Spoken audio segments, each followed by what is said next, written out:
He's a strong little tree, always could withstand the harshest of storms without even losing a couple leaves here. Well, except for that one storm that took his lower branch.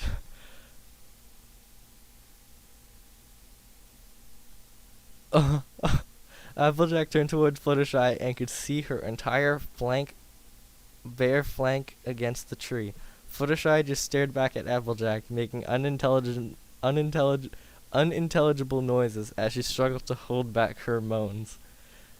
Applejack looked at Bloomberg and then to Fluttershy inquisitively. Say, where is that stubby old branch of his? Fluttershy couldn't answer the question. She could only pant.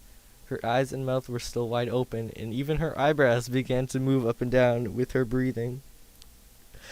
Applejack wondered why Fluttershy was still spooked. Wasn't having a friend nearby enough to calm her nerves? Applejack looked to Bloomberg, then back to Fluttershy. Then she noticed the smell. Applejack's jaw dropped in horror. When her eyes met with Fluttershy's, they matched them in size. No. Applejack looked into Fluttershy's saddlebags, her heartbeat rising. She noticed the Trojan horse condom wrapper on the ground. No. Fluttershy was now squeaking with every breath, keeping the same facial expressions as Applejack met her look, with a face of pure terror. Fluttershy, no! Yes! Applejack fainted. I'm glad that part's over. Twilight was cleaning up her library to get ready for bed when Applejack burst through the door. Twilight, I need one of them fancy smancy spells to erase the last 10 hours of my memory. Twilight looked utterly befuddled at Applejack, whose face showed pure desperation. Why would you need that? Just do it. If I want to forge... Ah! My brain! My thinking about it hurts. I'm thinking about it again. Twilight watched Applejack writhe in pain on the floor of the library. She quickly re-died. I don't even know what that word is. She quickly read-ed and fired off the memory erasing spell, which she committed to memory after the whole peanut butter fiasco. Applejack's body rose in the air in a swirling purple ball, which quickly enveloped her head and dissipated. Applejack fell down hard on her rump and slumped to the side out cold. Spike awoke with Applejack in the morning and offered her some breakfast. Applejack tried to get up, but fell out of Twilight's guest bed with a massive headache. Applejack stumbled her way downstairs and joined Twilight in the kitchen for some oatmeal. What in tarnation happened last night that I ended up here, Twilight? And why is my head bucking more than a bull at a rodeo? You ran in here last night asking me to erase your memory, so I did. What did I do that I wanted my memory erased? Even if I knew, would you want me to tell you? Would you want me to tell you? Point taken.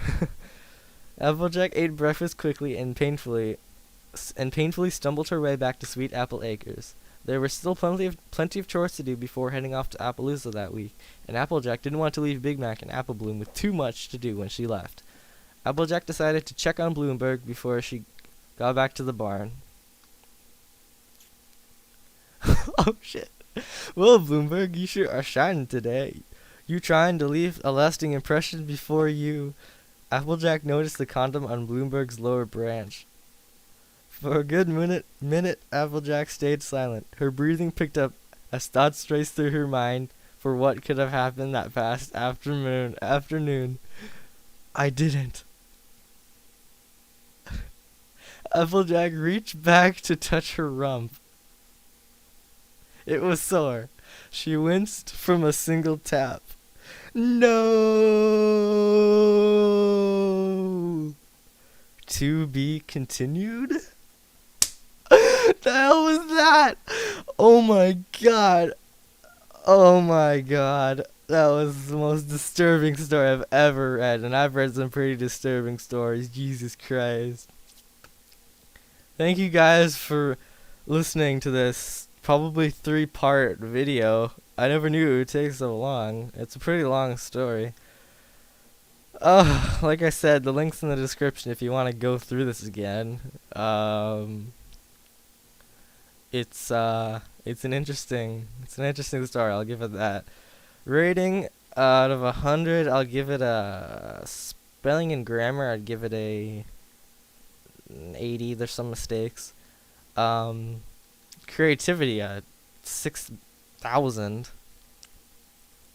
I